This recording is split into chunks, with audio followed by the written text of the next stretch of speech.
What cultural safety nets did your family establish while growing up? Do you feel that it benefited the family? And if not, why? Do you think there was a time that it was relevant but transformed into toxic behaviors? For me, I'm going to go with children should be seen, not heard. This rule was once needed, but as I got older, I feel like it turned my mental into a prison because I wasn't allowed to express what I was feeling due to it being seen as disrespect.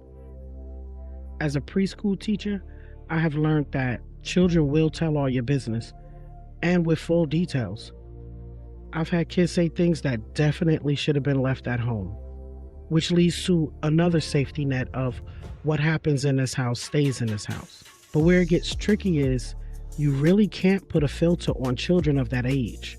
So when you tell them to keep family business at home, it goes for everything. But if you say express yourself or tell me or a trusted adult if someone is doing something harmful to you, then again, it includes everything. What's your opinion on that? Welcome to Awakening the Warrior. I'm your host and guide, KB Hannibal. And on today's episode, we're going to talk about generational conditioning. The same generational conditioning that's caused the trauma and trauma bonds that most of us suffer and live through. Generational conditioning is the set of beliefs, behaviors, emotional responses, and survival strategies that are passed down, often unconsciously, from one generation to the next. It's the emotional DNA of a family or culture. You don't just inherit eye color and cheekbones. You inherit silence, shame, strength, and survival codes. And that's the weight we were told to carry. Across the continents and cultures, families develop silent codes, rules passed down from one generation to the next. It was like you were obligated to take an oath of silence just to be a part of the family. Not always in words, but in glances, customs, and consequences. These were called safety nets, and they were designed to protect. But what happens when those nets get tighter? When the protection becomes pressure and silence becomes the loudest thing in the room. This is where our story begins. The inheritance of silence. Whether you were raised under village rooftops, southern porches, city lights, or sacred altars, the message often sounded the same. Respect your elders, protect the family, keep the secrets. It didn't matter if it broke you. It mattered that it didn't embarrass anyone. Let's walk through the ways that message took shape across communities. East Asian families, preserving face at a high cost. In many Chinese, Japanese, and Korean households, the idea of saving face holds deep cultural weight. Family honor is sacred. Strength is silent and struggles are buried. At one point, this was a shield to maintain composure in societies that demanded perfection. But over time, the refusal to express became a recipe for internal collapse. Unspoken trauma, repressed emotions, and children conditioned to see pain as shame. It silenced not only abuse, but healing too. In South Asian cultures, what will people say? In Indian, Pakistani, and Bangladeshi communities, the phrase, "La kiya kahenge," what will people say, governs family life like law. Appearances matter, reputation, rules, love, and individuality often bow to loyalty and honor. And so generations learned to self-abandon. Marriages were preserved not only for love, but for image. And abuse was hidden because healing would have been too loud. The children traded authenticity for approval, and sometimes it was at the cost of their identity. In Latino and Hispanic families, loyalty over liberation. In Hispanic homes, La Familia comes first. It's a value rooted in reverence, one that held families together during war, poverty, and migration. But when the hierarchy can't be questioned, the cracks go unspoken. Toxic relatives were tolerated. Emotional needs were dismissed. To protect unity, truth was silenced. And to speak up felt like a betrayal even when your soul was breaking. In white American homes, the safety net was strength through silence. In many white American families, the white picket fences had bars. Fathers who felt nothing, emotionless. Mothers who never said, I'm sorry. Pain was swept under the rug of, we don't talk about that here.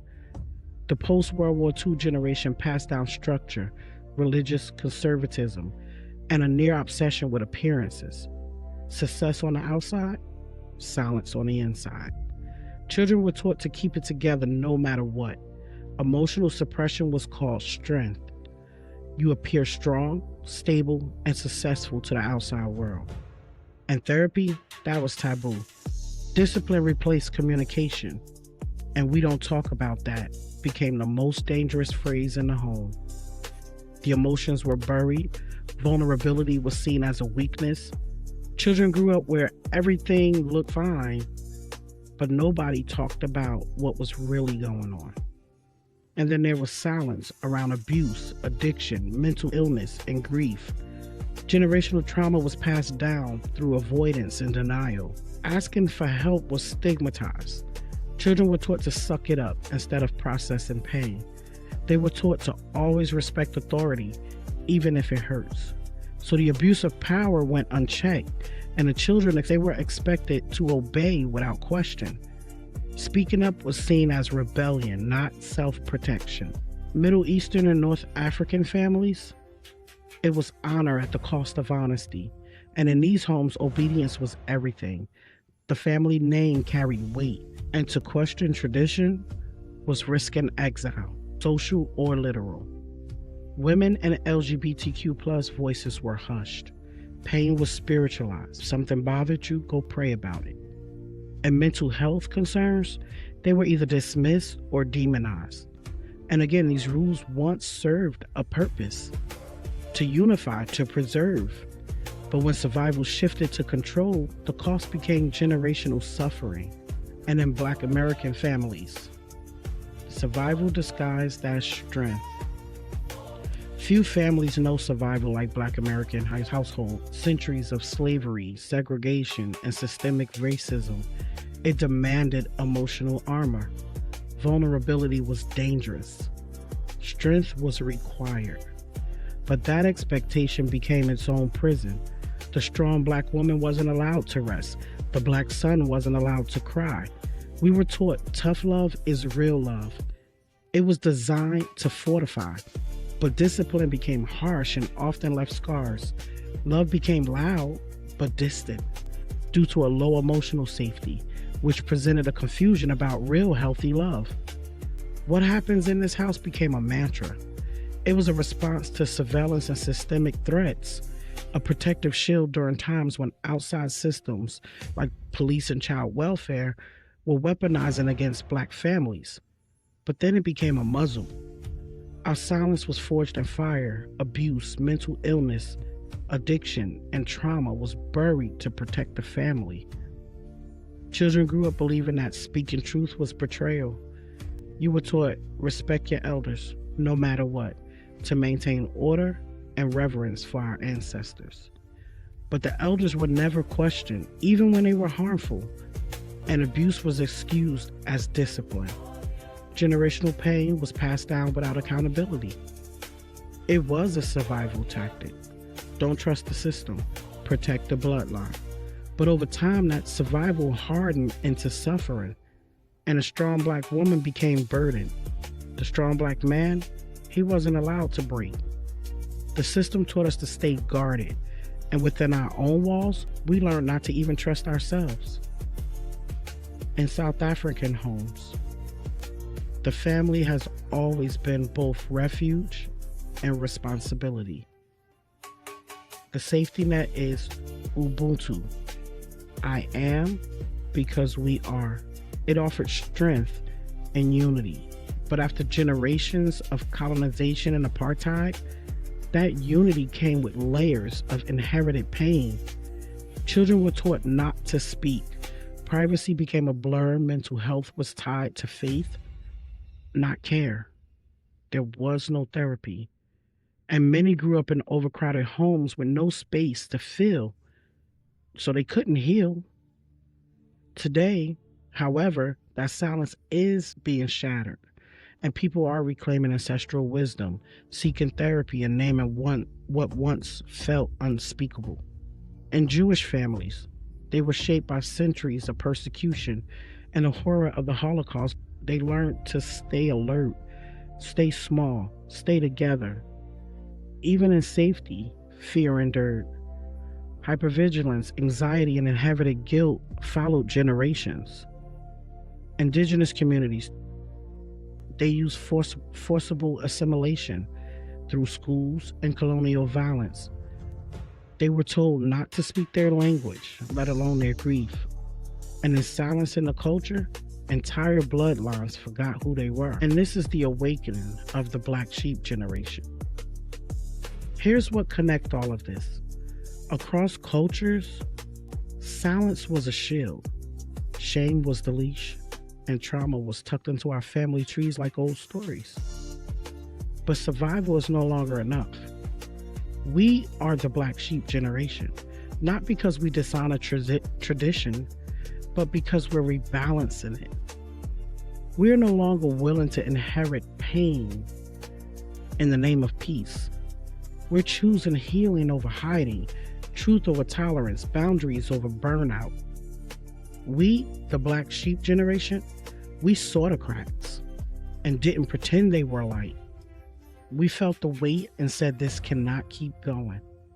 Not because we're disrespectful, not because we're rebellious, but because we're healers, because we're protectors, not of reputation, but of peace, sanity, and truth. We're not burning down the house. We're opening the windows. We're not betraying our family. We're protecting the parts that they never saved. This is not about placing blame. It's about replacing shame. This is about saying, this ends with me. So if you felt out of place in your family, like the one who asks too many questions or who cries too openly, who left the table to protect your sanity, you're not broken. You're the blueprint. And this is your awakening. We are protecting our children from growing up with the same ghosts. We're protecting ourselves from drowning in patterns we never chose. We're learning to carry our family's story without carrying all of their pain. That isn't betrayal. That is legacy work. The black sheep generation is not defined by a strict birth year either. It's defined by awareness. It's the era of cycle breakers, the ones who looked at generational silence, trauma, and dysfunction and said no more. This generation spans across millennials, Gen Z, and some Gen Xers. Anyone who began to question the unspoken rules they were raised with. The black sheep generation is the one that started going to therapy, setting boundaries, talking openly about trauma, and choosing healing over tradition. It's not about age, it's about awakening. About realizing that survival patterns passed down from parents and grandparents may have once served a purpose, but now they're suffocating. We're the ones that said, I love my family, but I will not inherit their pain. I honor my culture, but I will not carry its silence. So if you've ever felt like the outcast for choosing peace over performance, truth over tradition, or healing over hiding, you are a part of this generation. If there's a story or a testimony of you choosing healing and peace over tradition and trauma, leave a voice message or a comment. If you're a black sheep, you still stuck in the lamb mentality, it's time to start awakening. This is not about embarrassing your family or revealing to the world your personal business. It's about seeking the help that you need to get along in your journey. This isn't about placing blame. This is about having someone understand your state of being, even when you don't understand. because we've all been there. It's about community and not being judged. It's about loving your family and learning to coexist with them with boundaries and a control and judgment free zone, and knowing when to walk away to preserve your sanity and positive well being. It's about feeling comfortable when you step out of your comfort zone. It's about not feeling alone and abandoned while learning you're valued and worthy. And no matter what, it's about knowing you'll always be enough. One thing that we taught our preschoolers is your emotions are valid. No matter what you feel, it's valid. But we also have to understand that everyone else's emotions are also valid. And this means if your sister's playing with a doll that you want and you cry because she's not willing to share, your cry is valid. You're going through rejection and learning to understand that in this world we would not always have the things that we want. And your sister's emotions and actions are also valid. She does not want to share, and that is okay. We don't always have to give up what we have if it's not something that sits right with us.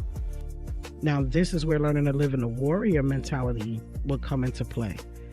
Maybe you could ask your sister, can we take turns?